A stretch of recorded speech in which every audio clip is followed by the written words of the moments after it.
In college, one of my majors was environmental studies. And I distinctly remember in one of my classes this day when we watched a series of mock newscasts set a decade or so in the future. They had fake news clips from 2020 and then 2021 and all the way every year up until 2030. This was literally fake news before fake news was a thing. Except that what the newscast showed has unfortunately become all too real. They displayed environmental catastrophe after catastrophe of almost biblical proportion. Floods, wildfires, plagues, and famines. Year after year, the news was almost always the same. The only change was in the matter of degree. Fires destroying more and more acreage, ever-increasing coastal erosion, and uncountable plant and animal species going extinct. Yet what was most disturbing was not just the devastation, but that it had somehow become commonplace. Though the world was literally on fire, because the change was gradual, what the news was showing hardly seemed like news at all. This month, July of 2021, in Oregon and California, the bootleg fire has burned more acreage than the entire area of Delaware and Rhode Island combined. In just these past 2 weeks, California's largest fire of the year, the Dixie Fire, has now burned more than 220,000 acres. That is larger than the entire city of Memphis in just the last 2 weeks. And the same time the Dixie Fire started 2 weeks ago, hundreds of people died in massive flooding throughout Europe, with rivers cresting to levels not seen in 500 or 1,000 years. The 7 hottest years on record have all occurred since 2014. I say all of this not to be alarmist. I say this to point out that because these extreme events have become so ordinary, we almost fail to notice them at all. Our planet is suffering, and we are too busy, we are too distracted or too desensitized to notice. Complacency, avoidance, distraction, those are not the Jewish response to suffering. In our prayer book, in Mishkan Tefillah, poet Edmund Flegg declares, quote, "I am a Jew because in every place where suffering weeps, the Jew weeps." Our planet is crying out.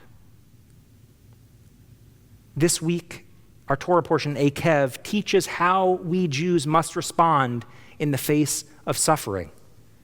The Torah says that to be in covenant, to be in relationship with God, umoladatem et orla levavchem. Literally, we must, this is a little weird, literally we must circumcise the foreskins of our hearts. Now, what does it mean to circumcise our hearts? I believe that the answer lies in a contrast. Think for a moment of Pharaoh, who hardened his heart in the face of suffering. When his own people were dying of plague, when the Nile River was turning to blood, he hardened his heart. Jews, on the other hand, God wants us to peel away the outer layers of our hearts, to circumcise our hearts. If we peel away those outer layers, the ones that insulate us from the suffering of others, from feeling the suffering of the outside world, that is what the Torah tells us is how we can be close to God. In every place where suffering weeps, the Jew weeps. And the Jewish calendar has taken that teaching to heart. Even if we are otherwise happy, every year on Tisha B'Av, which, by the way, we observed 2 weeks ago, our tradition reminds us to mourn. We build in a day of sadness to our calendar so that we never forget what it is like to witness destruction firsthand.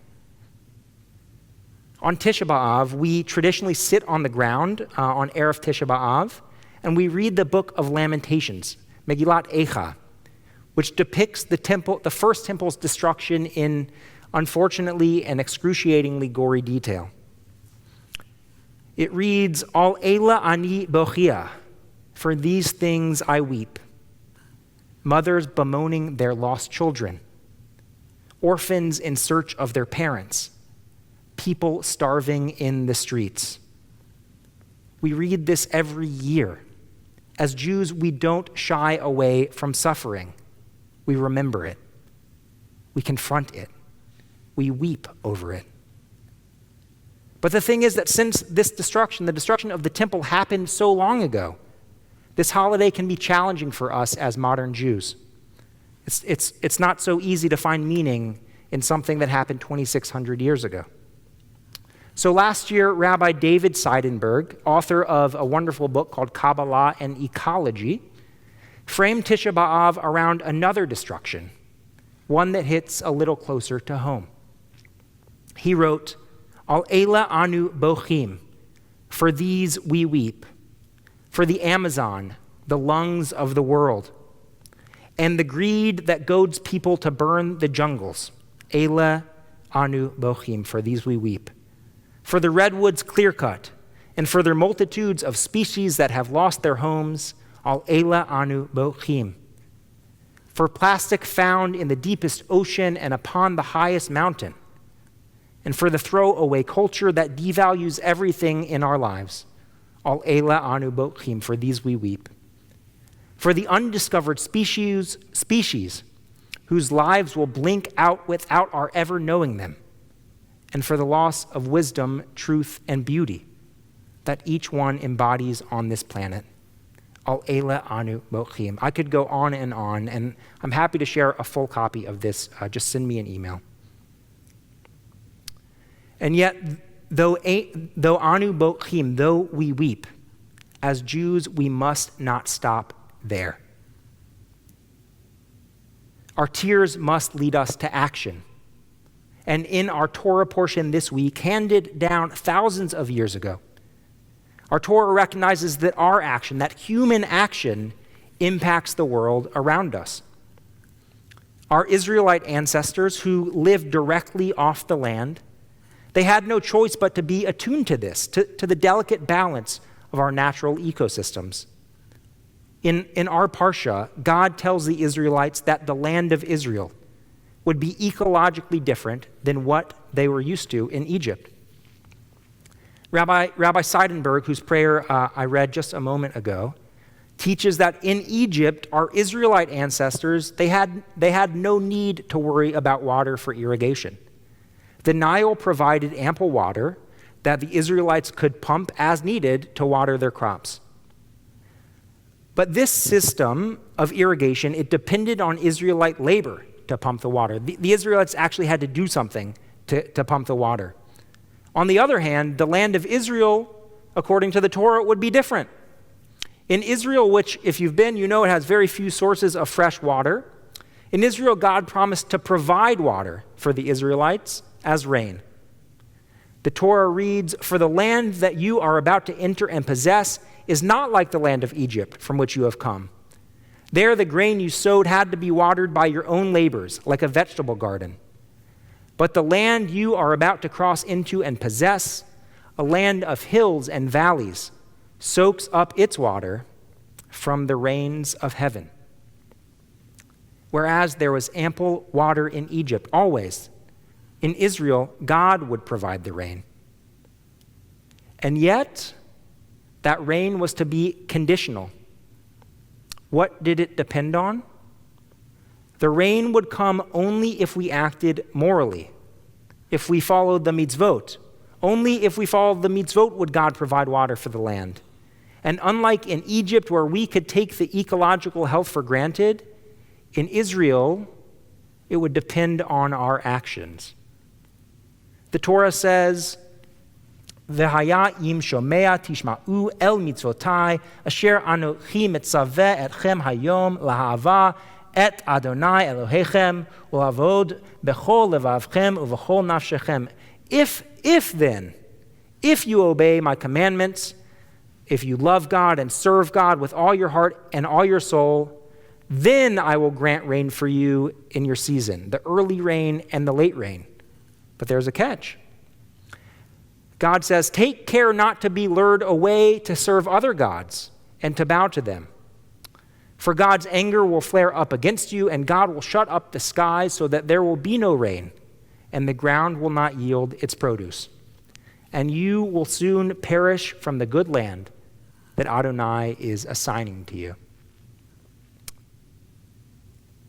If you think about it, and many Reformed theologians have over the years, this theology is a bit problematic, right? Because if you take this through to its logical conclusion,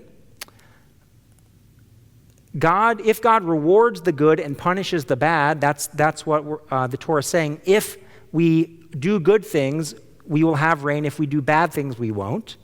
Well, how do we make sense of, for example, in our day, innocent children getting washed away in a flood, or the elderly dying in a heat wave? Knowing the world as we do, it's hard to believe in a God who intervenes to reward the just and to punish the wicked.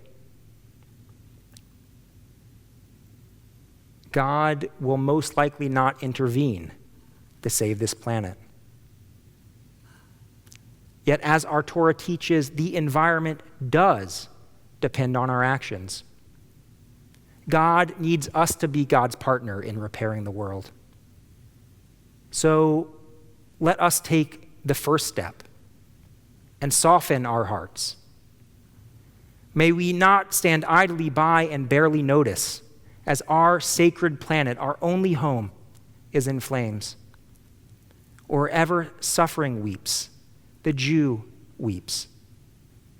Let us weep today so that tomorrow our children won't have to. Shabbat shalom.